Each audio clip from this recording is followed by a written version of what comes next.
నా తొవ్వ నేను వెతుక్కుంటున్నా. కేసీఆర్ ఫోటో పెట్టుకోవడంపై నైతికత కాదు, ప్రజల వద్దకే వెళ్ళి వారినే అడుగుతా. ప్రజల్లో మమేకం కావడం ద్వారా దారి వేస్తా. జాగృతి జనం బాట చేపట్టిన కవిత దీపావళి తర్వాత జిల్లాల్లో పర్యటనకు ప్లాన్. పోస్టర్ ఆవిష్కరణ వెల్లడించిన కవిత. జాగృతి జనం బాట పేరుతో కల్వకుంట్ల కవిత తెలంగాణలోని జిల్లాల్లో యాత్ర చేసేందుకు సిద్ధమయ్యారు.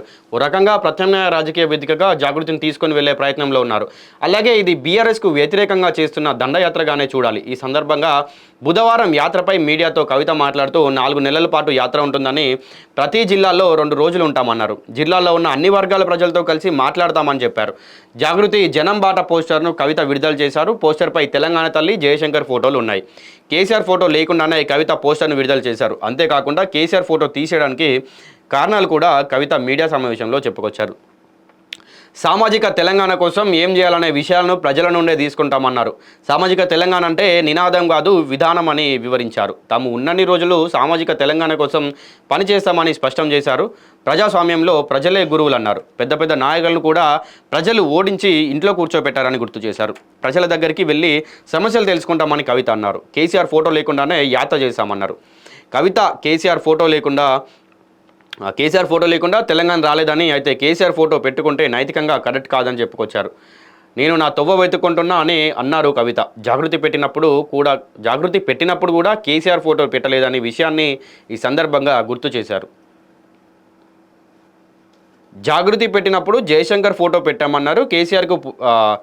కేసీఆర్కు పుట్టడం తన అదృష్టం అని, మా దారులు వేరే అయినప్పుడు నా లైన్ నేను తీసుకోవడం కరెక్ట్ అని అన్నారు.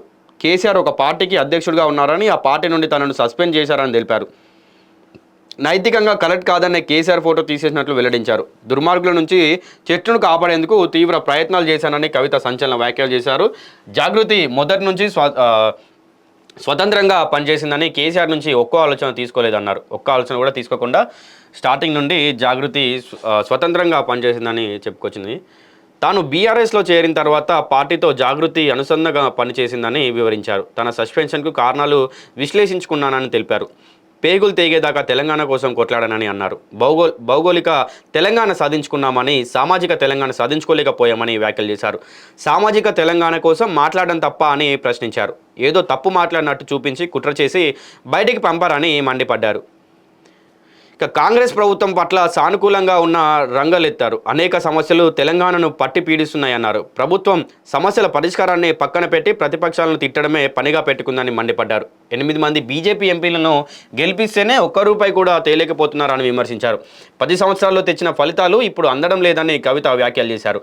పార్టీ వద్దనుకున్నాక పదవెందుకు, చాలా క్లారిటీతో ఎమ్మెల్సీ పదవికి రాజీనామా చేసిన తర్వాత కూడా ఆమోదించడం లేదు. రాజీనామా చేసిన తర్వాత కాంగ్రెస్ రాజకీయం ఏంటో, పార్టీ పెట్టాలో లేదో ఇప్పటికీ క్లారిటీ లేదు. ప్రజలతో మాట్లాడిన తర్వాత నిర్ణయం తీసుకుంటాను. ప్రజలే గురువులు కాబట్టి ఏం చేయాలో వారిని అడుగుతా. కేసీఆర్కు మచ్చ రాకుండా ఉండాలనే ప్రయత్నం చేశాను, కానీ నన్ను ఆ పార్టీ నుంచి సస్పెండ్ చేశారు. దారులు వేరైనప్పుడు ధైర్యం ఉండాలి, దారులు వేసినప్పుడు ధైర్యం ఉండాలి. బనకచెర్ల, గోదావరి జిల్లా లాంటి అన్ని అంశాలను మాట్లాడతాం. మరియు యూరియా నుండి బస్సుల దాకా అన్ని రంగాల్లో సమస్యలు ఉన్నాయి. జూబ్లీ చిన్న విషయం, ఉప ఎన్నికతో జాగృతికి సంబంధం లేదని కల్వకుంట్ల స్పష్టం చేసింది. అయితే జూబ్లీస్ ఉప ఎన్నికల్లో జాగృతికి సంబంధం లేదని చెప్తా ఉంది. బట్ ఒక అంతుకు కల్వకుంట్ల కవితని ఎందుకు మెచ్చుకోవచ్చు అంటే, రాష్ట్రంలో అవ్వచ్చు, దేశంలో అవ్వచ్చు, చాలామంది రాజకీయ నాయకులు ఏం చేస్తూ ఉంటారంటే, ఒక పార్టీలో కొన్ని సంవత్సరాలుగా ఒక పార్టీలో ఉంటూ పార్టీ ఫిరాయింపులకు పాల్పడుతూ ఉంటారన్నమాట. ఒక పార్టీలో 10 సంవత్సరాలు, 5 సంవత్సరాలు ఇలా ఉంటూ పార్టీ నుండి ఎన్నికైన తర్వాత వేరే పార్టీకి వెళ్ళిపోతూ ఉంటారు అనమాట. మన రాష్ట్రంలో అయితే ఇట్లాంటివి చాలా జరుగుతూ ఉంటాయి. కాంగ్రెస్ నుండి బీఆర్ఎస్కి, బీఆర్ఎస్ నుండి బీజేపీకి, బీజేపీ నుండి కాంగ్రెస్కి. సో ఇట్లా పార్టీ ఫిరాయింపులు చాలా జరుగుతూ ఉంటాయి అన్నమాట.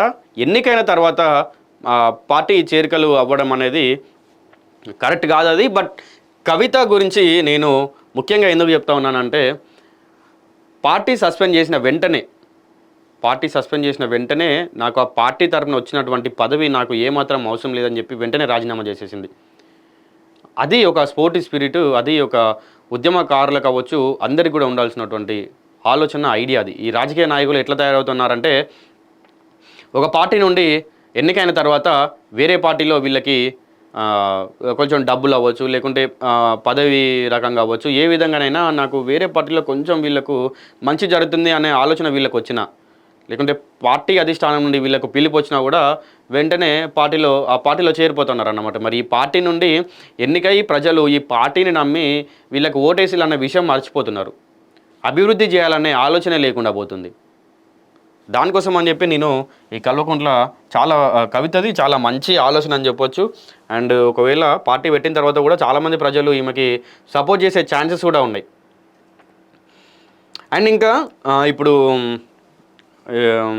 మనం వేరే రాష్ట్రంలో చూసుకున్నట్టయితే, ఆంధ్రప్రదేశ్లో అవ్వచ్చు, వేరే రాష్ట్రంలో చూసుకున్నట్టయితే ఏంటంటే పార్టీ నుండి వేరైన తర్వాత వాళ్ళ నాన్న ఫోటోను ఇట్లా పెట్టుకొని ఏంటంటే ఓట్లు అడుక్కోవడం కానీ, లేదంటే ఆ ప్రజల దగ్గరికి వెళ్ళి నేను పలానా రాజకీయ నాయకుడు వాళ్ళ కూతుర్ని ఈసారి నాకు ఓటేస్తారా, నేనే నిలబడబోతున్నా అని చెప్పి వాళ్ళ తండ్రుల ఫోటోలు, తాతల ఫోటోలు, అన్నల ఫోటోలు పెట్టుకొని తిరుగుతూ ఉంటారు అన్నమాట.